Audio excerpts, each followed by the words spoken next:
Hello, bonjour à tous. J'attaque la 7e semaine de mon programme Mincir ensemble par le sport et par une alimentation équilibrée. Lundi, je me suis pesée.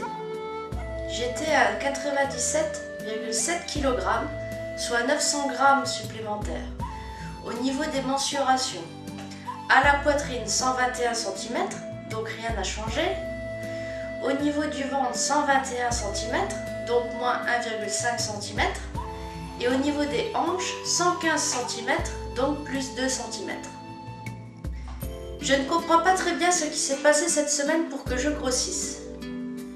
Au niveau du sport, cette semaine, j'ai fait 2 heures de piscine et 1h30 de vélo elliptique. Donc en tout 3h30 de sport pour la semaine. Certes, je n'ai pas vraiment fait beaucoup de sport cette semaine, mais je n'ai pas pour autant mangé comme un ogre.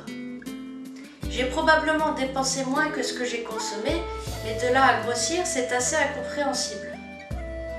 Soit, je dois accepter cet échec pour cette semaine, mais je reste motivée pour continuer à mincir et faire du sport. Eh bien, pas tout à fait en fait. Mardi, je n'ai pas résisté à l'envie de me peser. Et surprise, je faisais 96,16 kg, donc moins 200 g. Je ne comprends pas comment il peut y avoir une telle différence en 24 heures seulement. La balance me joue des tours et joue avec mes nerfs apparemment. Le poids affiché sur la balance peut varier énormément d'un jour à l'autre et sans que je ne puisse l'expliquer. C'est assez déroutant et ça peut devenir très déprimant pour commencer une nouvelle semaine si je ne m'étais pas repesée le mardi. Donc je dois dire que je suis rassurée pour cette semaine, mais je dois quand même faire plus de sport. En ce qui me concerne, je tenais à vous dire que je suis une mangeuse émotionnelle. C'est-à-dire qu'il m'arrive d'avoir des compulsions ou des crises où je mange sans avoir faim pour calmer mes émotions. Il y en a qui fument des cigarettes, d'autres qui boivent de l'alcool pour apaiser leurs émotions, et ben moi c'est la nourriture qui me réconforte. Je travaille actuellement dessus pour ne manger que lorsque j'ai faim. Lorsqu'une crise survient, j'essaye de la calmer autrement que par la nourriture, ou bien en mangeant vraiment une infime quantité, et petit à petit j'y parviendrai. Beaucoup de personnes souffrent de ce problème, mais je suis persuadée qu'il est possible de guérir de ce trouble avec le temps. Concernant mon alimentation, je mange quand j'ai faim, je mange des choses que j'aime et je m'arrête quand je suis rassasiée. Je n'ai donc aucune frustration. L'important c'est d'avoir un apport calorique équivalent ou inférieur à la dépense énergétique. Et ça se fait tout seul quand on écoute ses sensations alimentaires, la faim, le rassasiement et la satiété. Alors la grande question, pourquoi je n'entame pas un régime ?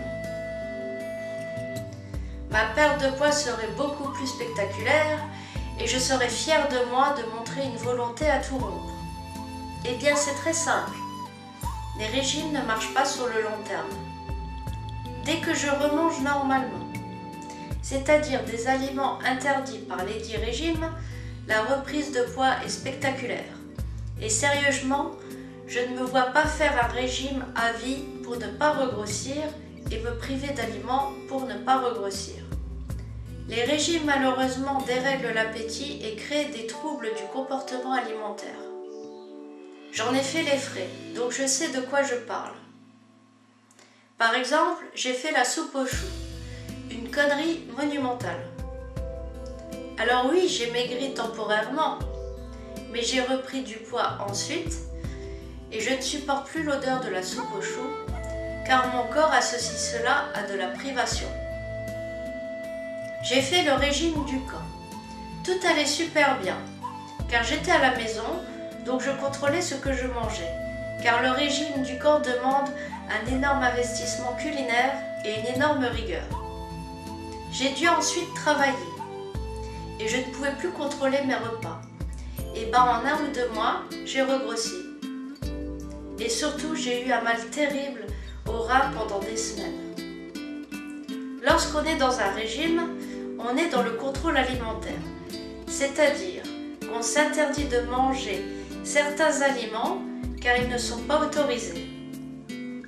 Et lorsqu'on craque, ou bien qu'on termine le régime, on est dans la perte de contrôle avec les aliments qui étaient jusqu'alors interdits. Ça se manifeste par des compulsions alimentaires, où on va manger d'énormes quantités des aliments qu'on s'était interdits et on va les manger principalement parce qu'ils nous ont vraiment manqué et parce qu'on en a vraiment envie, mais sans avoir faim. Si on mange sans avoir faim, on apporte des calories supplémentaires dont le corps n'a pas besoin et donc il va les stocker et on ne peut pas mincir. Les régimes créent d'autres troubles du comportement alimentaire. Je dois par exemple manger tel aliment, car il ne fait pas grossir, mais moi j'ai envie d'un autre aliment qui n'est pas autorisé. Je dois donc me forcer à manger un aliment que je n'aime pas, donc mon corps ne le réclame pas à cet instant, et non seulement je ne suis pas satisfaite de ce que je mange, mais en plus l'aliment auquel je n'ai pas le droit va m'obséder constamment.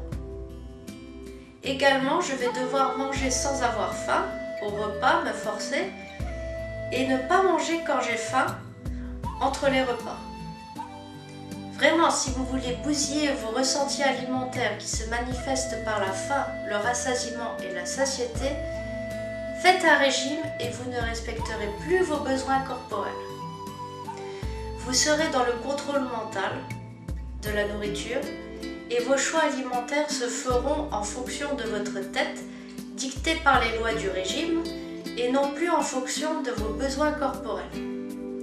Or, nous devons être à l'écoute de notre corps en permanence si nous voulons rester en bonne santé. Quand le corps réclame un aliment particulier, c'est qu'il en a besoin, donc il faut le lui donner. Quand la tête réclame un aliment particulier, il faut savoir si c'est une envie de manger ou bien si c'est la faim qui se manifeste. Actuellement, je suis en train de réapprendre à me nourrir correctement. C'est-à-dire que je mange quand je ressens la sensation de faim et j'essaie de m'arrêter quand je me sens rassasiée. Ce n'est pas du tout évident quand on a ignoré sa faim pendant de longues années, soit en mangeant trop, soit en la minimisant. Cela implique bien souvent que je ne finisse pas mon assiette et je dois accepter cet état de fait. Soit garder la portion restante pour un futur repas, soit jeter la nourriture, soit la donner à quelqu'un qui a faim. Bien entendu, cela va à l'encontre de mon éducation. Donc je dois accepter que ne pas finir mon assiette est salutaire pour ma santé sans culpabiliser. Je me suis aussi sortie de l'optique de manger toujours la même chose à chaque repas et dans les mêmes quantités. Par habitude et parce qu'on leur a conseillé, certaines personnes vont toujours manger la même chose au repas. Par exemple, légumes, féculents, viande, laitage. Ces personnes vont donc manger tous ces aliments, même si elles n'en éprouvent pas l'envie ni la faim. Par exemple, elles pourraient avoir assez mangé avec le plat et le laitage, et donc pourraient aisément se passer du fruit, mais non, elles vont le manger sans appétit, car il est autorisé, et c'est dans leur habitude alimentaire. Je parle ici de personnes qui ont connu des régimes principalement, car une personne qui n'a pas eu de problème de poids va arrêter d'elle-même de manger si elle n'a plus faim, car elle sait qu'elle pourra manger ce fruit plus tard ou un autre jour sans peur de manquer.